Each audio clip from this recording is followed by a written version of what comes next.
कौन थी वो? मैं 8 महीने की प्रेग्नेंट थी और अपनी डिलीवरी के लिए अपने मायके गई थी। माँ ने मुझे फोन पर बताया, घर के पीछे की तरफ जो खाली जमीन थी ना, वहां पर एक नया कमरा बनवा लिया है। इतने सालों के बाद जैसे ही अपने घर में कदम रखा, कुछ अलग सा लगा। माँ, ये घर के पीछे की तरफ नया कमरा बनवाने की क्या जरूरत थी? अरे बेटा, घर के पीछे दूर दूर तक खाली जमीन है। तेरे पापा को कई दिनों से लग रहा था कि यहाँ पर एक कमरा बनवा लेंगे तो ताजा हवा मिल जाया करेगी। अब तो ये सब छोड़ और चल जल्दी से दूध पी ले। माँ, मैं थोड़ी देर में पी लूंगी, आप सो जाओ। मैंने दूध का गिलास उठाकर उस खिड़की में रख दिया। पता नहीं कब आंख लगी।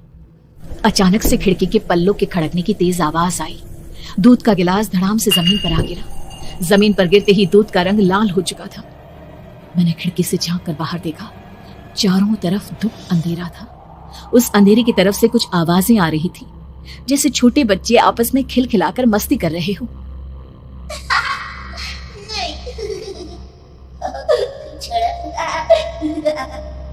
इतनी रात को इतने घनघोर अंधेरे में बच्चों की आवाज कैसे आ रही है?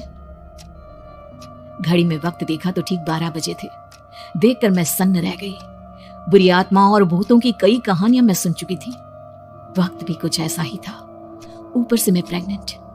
सुना था कि ऐसे वक्त में अक्सर बुरी आत्माएं औरतों का पीछा करती है, तो क्या मेरे पीछे भी?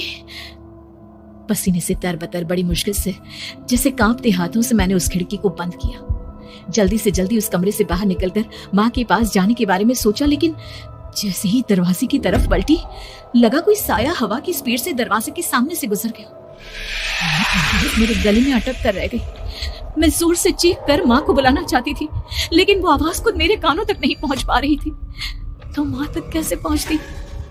खिड़की के पल्ले एक बार फिर तेज हवा के झोंके से धड़ाम करके खुल गए और पूरी ताकत से मैं चीख पड़ी। जानती थी मेरी चीख की आवाज सुनकर कुछ ही सेकंड में माँ वहां पहुंच जाएगी, लेकिन ऐसा कुछ हुआ ही नहीं। मेरा कलेजा डर के मारे फटा जा रहा था।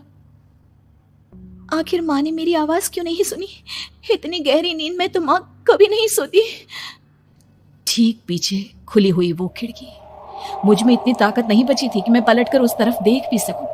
हवा का एक सनसनाता हुआ झोंका उसी वक्त मेरे कानों से आकर टकराया। लगा जैसे किसी ने दबी हुई आवाज में धीरे से मुझसे कहा, चली जाओ यहाँ से। मैंने दोनों हाथ अपने कानों पर रख लिए और एक बार फिर ताकत लगाकर जोर से चीखने की कोशिश की, माँ, पापा, माँ। मेरी आवाज उस कमरे की दीवारों से टकराकर वापस मुझे ही सुनाई दे रही थी।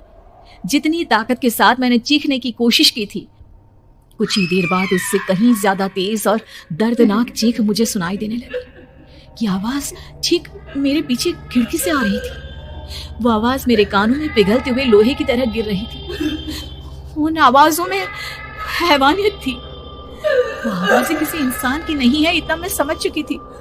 कांप रहे हाथों से मैंने अंधेरे में कुछ ढूंढने की कोशिश की। तभी अचानक मेरा हाथ बेड पर रखी टॉर्च पर पड़ा। किसी तरह ताकत लगाकर टॉर्च का बटन ऑन किया, लेकिन ये क्या? सामने दरवाजे पर 3 छोटी लड़कियां खड़ी हुई थी। उनके हाथ में स्टील के चमचमाते हुए चाकू थे। मैं घबराकर लड़खड़ाई और पीछे की तरफ हटी, लेकिन तब तक वो मेरे पास आ चुकी थी। उनकी गर्दन टेढ़ी थी और उनके हाथों के वो चाकू मेरे पेट को निशाना बनाने को तैयार। मैं जोर से चीखी, नहीं, छोड़ दो मेरे बच्चे को, मत मारो, मत मारो, छोड़ दो मेरे बच्चे को। सोनाली, क्या हुआ बेटा?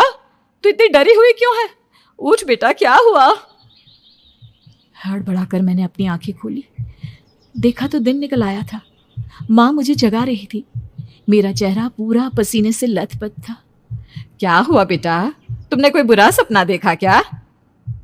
मैं अभी तक अपने पूरे होश में नहीं थी। वो मेरे बच्चे को मार देगी माँ। वो लड़की मेरे बच्चे को। मैंने घबराकर अपने पेट को छुआ। सब कुछ ठीक था। और वो दूध जो रात को यहाँ पर गिर गया था, उसका रंग लाल हो गया था। माँ ने हंसते हुए दूध का गिलास मुझे दिखाया। तुमने दूध पिया ही नहीं, पूरा का पूरा ऐसे ही रखा हुआ है। तुमसे कहा था ना सोनाली, सेहत के लिए लापरवाही ठीक नहीं बेटा। लेकिन मैंने तो सब कुछ अपनी खुली आंखों से देखा था। ये सपना कैसे हो सकता है?